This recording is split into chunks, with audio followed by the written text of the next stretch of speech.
Welcome to Tanvi's kitchen. ఈరోజు recipe వచ్చేసి cabbage శనగపప్పు కాంబినేషన్లో ఒక టేస్టీ కర్రీని చూపించబోతున్నాను.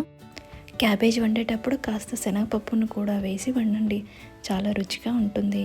ఇక లేట్ చేయకుండా ఈ క్యాబేజీ శనగపప్పు కర్రీని ఎలా చేసుకోవాలో చూసేద్దాం. పప్పును నీట్గా కడిగేసి 1/2 అవర్ నానబెట్టుకోవాలి. క్యాబేజ్ని ఇలా చిన్న ముక్కలుగా కట్ చేసుకొని తీసుకోవాలి. ఇప్పుడు ఒక కుక్కర్ గిన్నెలో క్యాబేజ్ తీసుకొని అందులోనే నానబెట్టుకున్న శనగపప్పును కూడా వేసుకోవాలి. వాటర్ యాడ్ చేసుకొని కుక్కర్ మూత పెట్టేసి 2 విజిల్స్ వచ్చేంత వరకు క్యాబేజ్ శనగపప్పును ఉడికించుకోవాలి.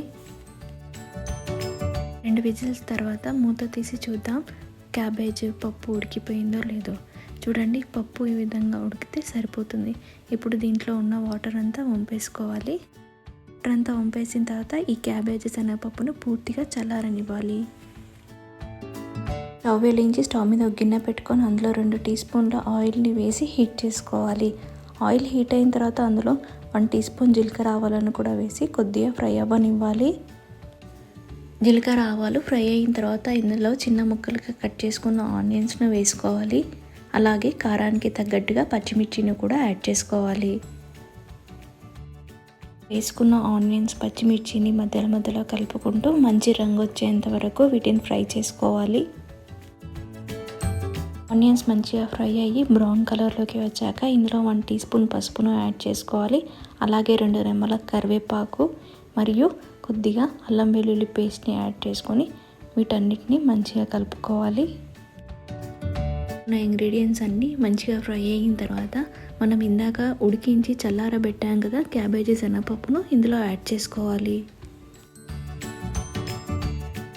క్యాబేజీ శనగపప్పును యాడ్ చేసుకున్నాక మంచిగా వీటన్నిటిని కలుపుకోవాలి. మూత పెట్టేసి లో ఫ్లేమ్లోనే ఈ కర్రీని ఒక 5 నిమిషాలు కుక్ అవ్వనిద్దాం. కాకపోతే ఈ కర్రీని మధ్యలో కలుపుతూ ఉండాలి, లేదంటే మాడుతుంది. నిమిషాల తర్వాత మూత తీసేసి ఇందులో రుచికి తగ్గట్టుగా సాల్ట్ను యాడ్ చేసుకొని మరొకసారి కలుపుకోవాలి. మళ్ళీ మూత పెట్టేసి ఒక 2 మినిట్స్ కుక్ అవ్వనిద్దాం. నాకు సాల్ట్ యాడ్ చేయగానే కొద్దిగా వాటర్గా అనిపిస్తుంది కదా, ఈ వాటర్ అంతా ఎగిరిపోయేంత వరకు ఈ క్యాబేజీని కుక్ చేసుకుందాం. అంటే వాటర్ అంతా ఎగిరిపోయాయి కదా, ఇప్పుడు చివరగా కొత్తిమీర వేసుకొని స్టవ్ ఆఫ్ చేసుకోవాలి.